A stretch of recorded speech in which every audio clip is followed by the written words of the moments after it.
कलयुग का जो प्रभाव है ये सबकी बुद्धि में पड़ेगा। जैसे गर्मी है तो किसको नहीं पड़ रही, अब जो एसी में बैठा है उसको वो ताप समझ में नहीं आएगा। ऐसे ही एसी है भगवान नाम।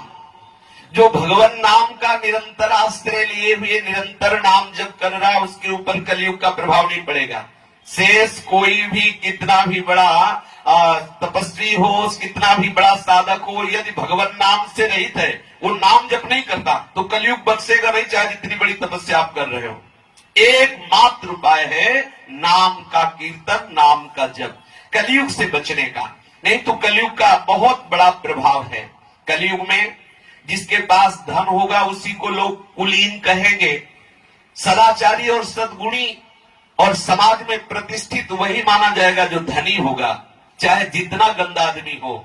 यदि उसके पास अधिक धन है तो समाज में उसकी प्रतिष्ठा होगी और व्यवहार में उसका सम्मान किया जाएगा। जानते हैं कि 4 हिंसा किए हैं तो जानते उसका कैसे सम्मान होता है। बोले पता है तुम्हें कैसा आदमी, बड़ी धाक है, 4 मर्डर किए हुए। अब आप बोलो निंदनीय आदमी की वंदना की जाएगी, ये कलयुग का प्रभाव। बोले जानते हो बहुत चतुर है, न जाने कितनों को बेवकूफ बना दिया। अरे ऐसे आदमी की निंदा होनी चाहिए कि सम्मान, तो उसका सम्मान होगा। ये कलयुग का प्रभाव है। कलयुग में सत्यता, पवित्रता, क्षमा, दया, आयु, बल, स्मरण शक्ति, इन सब का लोप होता चला जाएगा। देखो कैसे, बिल्कुल अभी तो 5000 वर्ष ही हुए हैं। जिसके हाथ में शासन होगा वो धर्म और न्याय की व्यवस्था के अनुसार नहीं चलेगा, अपने अनुकूल व्यवस्था के अनुसार चलेगा। जिसके हाथ में शासन होगा वो मनमानी आचरण करेगा। विवाह संबंध के लिए कुलशील योग्यता आदि की परवाह नहीं करेंगे। देखो जो शास्त्र में लिखा है वही हो रहा है, ये कलयुग का प्रभाव है। युवक युवती की पारस्परिक रुचि से ही संबंध माना जाएगा, ना कि शास्त्र या कुल परंपरा आदि से। व्यवहार की निपुणता, सच्चाई या ईमानदारी से नहीं माना जाएगा। जो जितना छल कपटी दंभी होगा वो उतना ही व्यवहार कुशल माना जाएगा। ब्राह्मण की पहचान नष्ट हो जाएगी। कहां रह गया अब ब्राह्मण बालकों का यज्ञोपवीत केवल एक संस्कार मात्र होता है ब्याह के समय। वो भी वो थोड़ी देर पहन के खूंटी में टांग देते हैं, प्रवाहित कर देते हैं। कोई महत्ता नहीं रह गई। ना तो त्रिकाल संध्या है, न वैदिक मंत्रों का जाप है, न पवित्रता है, भ्रष्ट आचरण है। ब्राह्मण होकर शराब पिए, ब्राह्मण होकर के त्रिकाल संध्या न करे। सोचो कितने बड़े बड़े अपराध की प्रवृत्तियां उदय हो रही। कलिकाल का प्रभाव है। स्त्री और पुरुष की श्रेष्ठता का आधार उनका शील संयम न होकर केवल रति कौशल रहेगा। वस्त्र, दंड, कमंडल आदि से ही ब्रह्मचारी, सन्यासी आदि आश्रमों की पहचान होगी। एक दूसरे के बाह्य चिन्हों को स्वीकार कर लेना ही आश्रम में प्रवेश माना जाएगा, ना कि तपस्या या सात्विक सद्गुण या भजन। केवल बाहरी वेश परिवर्तन ही साधुता का प्रतीक होगा। जो जितना घूस देने में समर्थ है उसे उसी को न्याय मिलेगा। जो जितना धन खर्च कर सकता है उसी की समाज में प्रतिष्ठा होगी। जो घूस नहीं दे सकता, जो धन से असमर्थ है, उसको न्याय मिलना मुश्किल हो जाएगा। अदालतों से ठीक ठीक न्याय ना मिल सकना। बोलचाल में जो जितना चालाक होगा वो उतना ही बड़ा विद्वान पंडित माना जाएगा। जो शास्त्र कह रहा है वही आज हो रहा है वर्तमान में। असाधुता की पहचान होगी गरीब होना। जो गरीब है वही असाधु है, और जो धनी है जितना दंभ कर ले, जितना पाखंड कर ले, वो उतना ही बड़ा साधु माना जाएगा। जितना नाटक दिखा सके उतना ही साधु बड़ा माना जाएगा। शास्त्रीय विधि विधान संस्कार आदि की कोई परवाह नहीं करेगा। सुंदर बाल संवार लिए, कपड़े संवार लिए, यही स्नान माना जाएगा। लोग दूर के तालाब को तीर्थ मानेंगे और निकट के महामहिमा में गंगा गोमती आदि तीर्थों की अवहेलना कर देंगे। सिर पर बड़े बड़े बाल रखाना, उनको सुंदर सजाना, यही सुंदरता का चिन्ह रह जाएगा। सबसे बड़ा पुरुषार्थ होगा जैसे भी बने पेट भरने की व्यवस्था हो जाए, यही पुरुषार्थ होगा। जो जितनी ढिठाई से बात कर सके उसे उतना ही सच्चा माना जाएगा। चतुराई का सबसे बड़ा लक्षण होगा कि तुम कैसे किसकी कितनी बेईमानी कर लेते हो, उतने तुम महान पुरुष हो। कलयुग का प्रभाव होगा कि जो जितने चतुराई से बेईमानी कर ले, जितना धन दूसरे का चुरा ले, उतना ही बड़ा वो महान माना जाएगा। अरे बोले समझते हो कितनी बिल्डिंगें बनी, अब कितने वो बेईमानी से बना रहे, से कोई मतलब नहीं। धर्म का सेवन केवल यश के लिए किया जाएगा, केवल लोग बड़ाई करें कि बड़े धर्मात्मा पुरुष ने पौशाला खुलवाया है, देखो साधु सेवा करते हैं, देखो बंगला बनाते हैं, ये सब उसका उद्देश्य होगा यश, ना कि भगवत प्रसन्नता। कलिकाल में ऐसे दोष प्रकट होंगे कि सबके शरीर छोटे होने लगेंगे, भोग वासना बढ़ जाएगी, शरीर रोग से ग्रस्त होंगे, वर्ण और आश्रम धर्म बतलाने वाले शास्त्र गुप्त हो जाएंगे, और जो पाखंडी लोग हैं वो शास्त्रों का अर्थ अपने हिसाब से करेंगे। सामने शास्त्र रखा है, अब स्वयं भजन है नहीं, अनुभूति है नहीं, तो वो अपने जैसे हमारी वासनाओं की पूर्ति हो वैसे शास्त्र का अर्थ बताएंगे। जो हिंसा, झूठ, निरपराध लोगों को दंड देना, चोरी करना, ये सब वृत्तियां बढ़ने लगेंगी, चारों वर्ण सूत्र के समान हो जाएंगे, गौएं बकरियों की तरह हो जाएंगी, बहुत कम दूध देने वाली हो जाएगी, गौओं का आदर खत्म होने लगेगा। आप देखो कुत्ते पाले जाते हैं घर में, कुत्तों को बिस्कुट पवाया जाता है, महकुआ साबुन लगाया जाता है, और कार में डॉली कह के चुम्मी लेते हुए बैठाल के डुलाया जाता है, और गाय को डंडा अगर दरवाजे खड़ी हो जाए तो डंडा मार के भगा दिया जाता है। ये कलयुग मुक्का महाराज का प्रत्यक्ष देखो प्रभाव। जो गऊ समस्त देवताओं के द्वारा भी वंदनीय है, अगर वो एक ग्रास के लिए दरवाजे पे खड़ी हो तो हम डंडा मार के भगा देंगे, और भय क्या है कहीं गोबर न कर दे, क्योंकि गोबर परम पवित्रता का स्वरूप है और वो अपवित्र हृदय वाले हैं, तो डरते हैं कहीं गाय पेशाब न कर दे, क्योंकि सारे तीर्थ उसके पेशाब में वास करते हैं। गाय कोई साधारण गाय का गोबर और मूत्र परम पवित्र है। जब पहले दीक्षा दी जाती थी तो पंचगव्य पिलाया जाता था, गाय का दूध, गाय का घी, गाय का दही, गाय का गोबर, गाय का मूत्र, ये पंचगव्य है। इसके पाने से कितना भी पतित हो पावन हो जाता है। तो आज गाय दरवाजे पे खड़ा होती है तो डंडा मारा जाता है, भगा दिया जाता है, और कुत्ते को प्यार किया जाता है। कैसा समय आ गया है। अभी तो 5000 वर्ष का है, 4,32,000, क्या क्या होगा।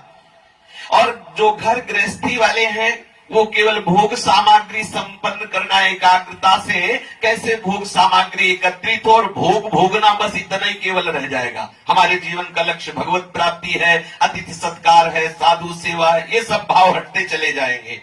धान, जौ, गेहूं आदि ये बहुत छोटे छोटे पौधे होंगे और अन्न भी जहरीला होने लगेगा। देखो फेंका जाता है जहर, ये जो शरीरों में रोग हो रहे हैं, अन्न में जो खाद लगाई जाती है, जहर छिड़का जाता है, उसका प्रभाव अन्न में होता है, शरीरधारियों के ऊपर उस अन्न का प्रभाव पड़ता है। वृक्ष में अधिकांश छोटे छोटे पौधे रह जाएंगे, कटीले रह जाएंगे। जो बड़े बड़े वृक्ष रस वाले फल देने वाले हैं वो सब अंतर ध्यान होते जाएंगे। ऐसा हो रहा है, बड़े बड़े आम के वृक्ष सूख रहे हैं और नकली छोटे छोटे हो जो अब वो पौधे बढ़ रहे हैं। बादलों में बिजली तो चमकेगी परंतु वर्षा नहीं होगी। गृहस्थों के दरवाजे पर साधु और अतिथि का सत्कार नहीं होगा। ब्राह्मण वेद ध्वनि से रहित हो जाएंगे और एक समय ऐसा आएगा कि जनसंख्या घटती चली जाएगी, सूने सूने गांव हो जाएंगे। कलयुग का ऐसा प्रभाव कि मनुष्य गधे जैसा स्वभाव वाला हो जाएगा, केवल विषयों को भोगना और विषयों का बोझा ढोना, ना शास्त्र से मतलब है ना संतों से मतलब है। कलयुग का ऐसा प्रभाव कि समस्त धर्म लुप्त हो जाते हैं, लोग पाप में रति करते हैं। सदग्रंथ केवल रखे रहते हैं, कोई सदग्रंथों को पढ़ करके अपने आचरण में नहीं उतारता। दंभी लोग, पाखंडी लोग, कंचन कामनी की लालसा रखने वाले लोग शास्त्रों का अर्थ बताने लगे हैं, कल्पना करके बहुत अलग से पंथ निकाल लेते हैं। सभी लोग मोह के बस हो गए हैं, शुभ कर्मों को लोभ ने हड़प लिया है।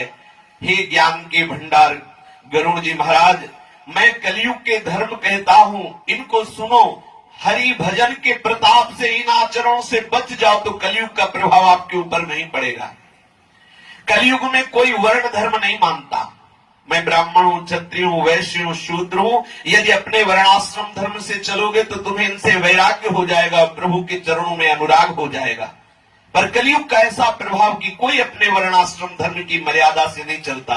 ये वर्णाश्रम धर्म किसी की कल्पना नहीं है। स्वयं भगवान कहते चातुर्वर्णम मया सृष्टा, मेरे द्वारा ही चारों वर्णों की सृष्टि हुई है। वेद कहता है ब्राह्मणो सुमुखमासीत बाहु राजन्यः कृतः ऊरु ततश्चद्वैस्यः पदभ्यागम शूद्रो अजायत। ब्राह्मण भगवान के श्रीमुख से प्रकट हुआ है। यदि वो वेदाध्ययन और भगवत भजन और अपने ठीक ब्रह्मत्व का पालन नहीं करता है तो निश्चित नरकगामी बनेगा। क्षत्रिय भुजाओं से प्रकट हुए हैं, उदर से वैश्य और जंघाओं से चरणों से शूद्र का प्रादुर्भाव हुआ है। सब अपने अपने धर्म का पालन करें तो निश्चित उन्हें वैराग्य हो जाएगा, संसार से भगवत प्राप्ति की योग्यता आ जाएगी। पर कलयुग का ऐसा प्रभाव, कोई वर्णाश्रम धर्म का पालन नहीं करेगा। सब स्त्री पुरुष वेद का विरोध करेंगे, वेद की आज्ञा का पालन नहीं करेंगे। ब्राह्मण अगर वेद पढ़ेंगे भी तो बेचने के लिए, वेद बेचने के लिए। कितने की कथा होगी, बोले इतने की होगी, बेचना है। हम भगवत चर्चा करें, कोई 1 अरब आके चढ़ा दे तो क्या श्री कृष्ण कथा की कीमत 1 अरब हो सकती है क्या? पूरा त्रिभुवन नहीं हो सकता। तो भगवत प्रसाद से जो मिले उससे अपने उदर का पोषण करे। अगर जिसे श्री कृष्ण पर भरोसा नहीं है, धन पर भरोसा है, तो भागवत का अधिकार ही नहीं कहने का। भागवत या भगवत चर्चा करके अगर धन कमाने की लालसा है तो भागवत का रहस्य नहीं जान सकता। क्योंकि शास्त्र तभी अनुभव में आते हैं जब हम शास्त्र की शरण लेकर के, और जिनका यश गान करते हैं शास्त्र, जब हम उनकी प्राप्ति की लालसा करते हैं तो शास्त्र हृदय में प्रकाशित हो जाते हैं। पंडित लोग वेद पढ़ेंगे लेकिन बेचने के लिए। ब्राह्मण वेदों को बेचने में सकुचाएंगे नहीं। राजा प्रजा को खा डालने वाली होगी और वेद की आज्ञा कोई भी नहीं मानेगा। जिसको जो अच्छा लगेगा वही आचरण करेगा। जो ज्यादा डींग मार ले, ज्यादा पंडिताई झाड़े, मिथ्या बोले, उसे ही कहा जाएगा बड़े विद्वान है। जो अपनी डींग मार ले और खूब पंडिताई झाड़ ले और खूब मिथ्या बोले, और जो जितना पाखंड रच ले, जितना दंभ कर ले, उतना ही बड़ा वो संत कहा जाएगा। अब ऐसे हम मंचों पे जाते हैं जैसे नौटंकी वाला अपने को सजा के नहीं जाता मंच पे, प्रभावित करने के लिए लाली लिपस्टिक काजल पूरा फिट करके।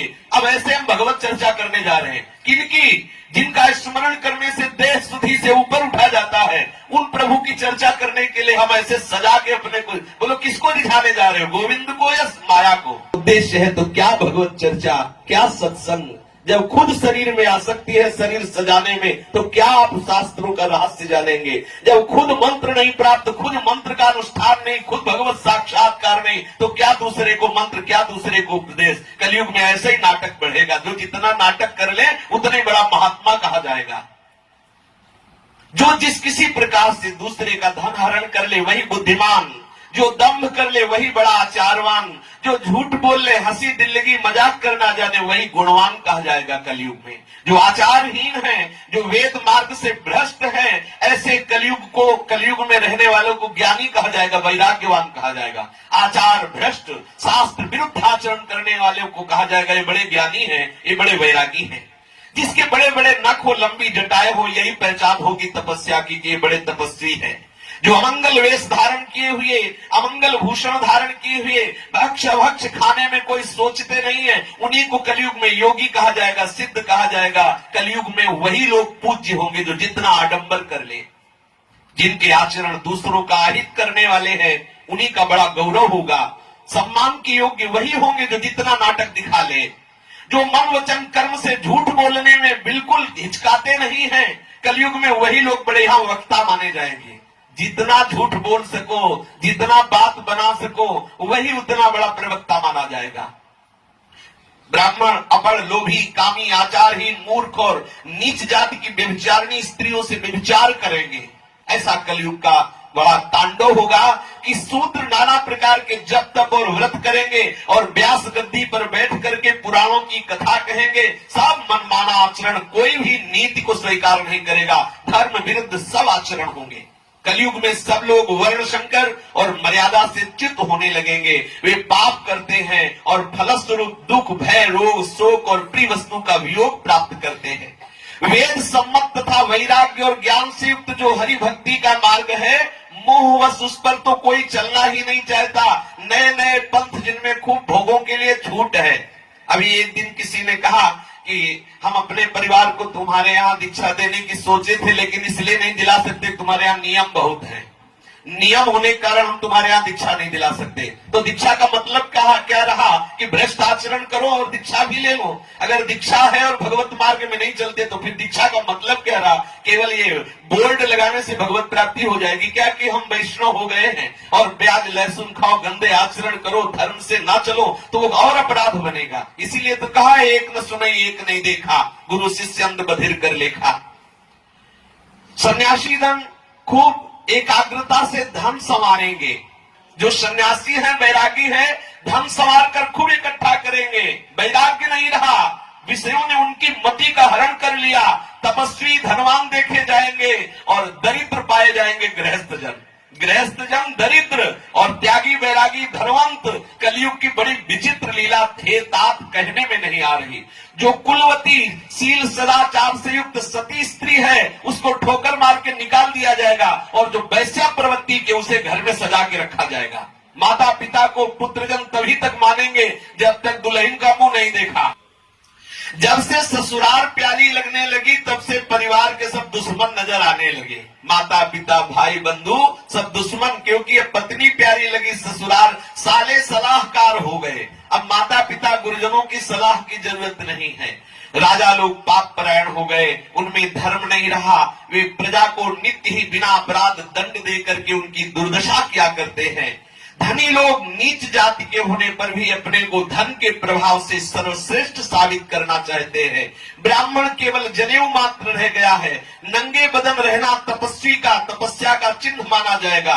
वेद और पुराणों को न मानना, कलयुग में वे ही हरिभक्त और सच्चे संत कहलाएंगे जो वेद को न माने, पुराण को न माने और निर्वस्त्र रहे। अरे क्या बड़े दिगंबर रहते हैं, बड़े तपस्वी हैं।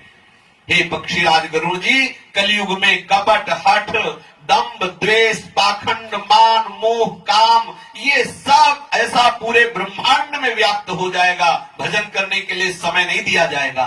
मनुष्य जब तप, यज्ञ, व्रत और दान आदि ये सब तामसी भाव से करेंगे। देवता पृथ्वी पर जल नहीं बरसाएंगे, बोया हुआ धान उगेगा नहीं, बार बार अकाल पड़ जाएगा। लोग बिना अन्न के दुखी होकर के मरेंगे, बारंबार अकाल पड़ेगा। भजन कर लो, आगे जो कलयुग का प्रभाव आने वाला है वो भजन करने के लिए समय नहीं देगा। स्त्रियों के बाल ही भूषण होंगे और बहुत खाने वाली होंगी।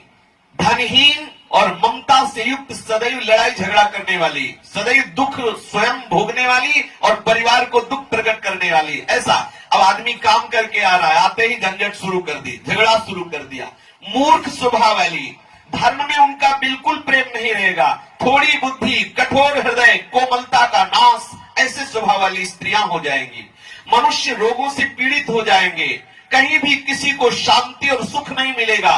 बिना ही कारण एक दूसरे से विरोध, बिना ही कारण अभिमान करके जलना। बस 10-5 वर्ष का थोड़ा सा जीवन आगे रहेगा, जो समय आने वाला है आगे, और घमंड ऐसा रहेगा मानो कल्पांत में भी नाश नहीं होना है। कलयुग का ऐसा प्रभाव बढ़ेगा कि कोई बहन बेटी को भी नहीं बख्शेगा। विचारहीन पशु स्वभाव वाले, जिन बहन बेटियों की रक्षा करनी चाहिए वो उन्हीं के साथ वे विचार करेंगे।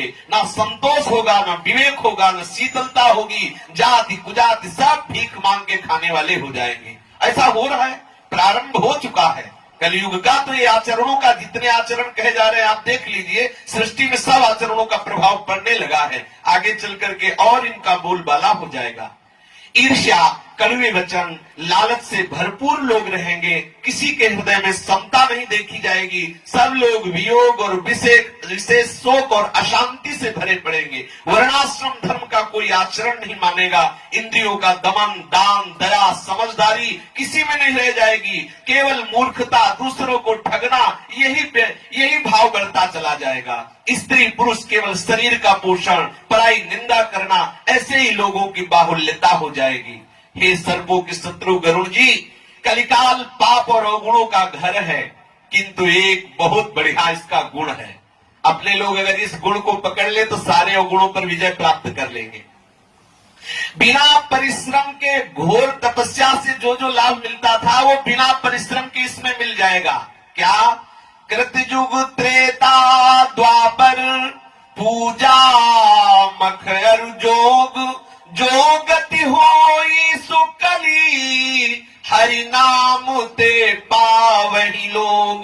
सतयुग में, त्रेता में और द्वापर में, सतयुग में, त्रेता में, द्वापर में जो पूजा यज्ञ और योग से गति प्राप्त होती थी, कलयुग में केवल हरिनाम कीर्तन और हरिनाम जप से बात बन जाएगी।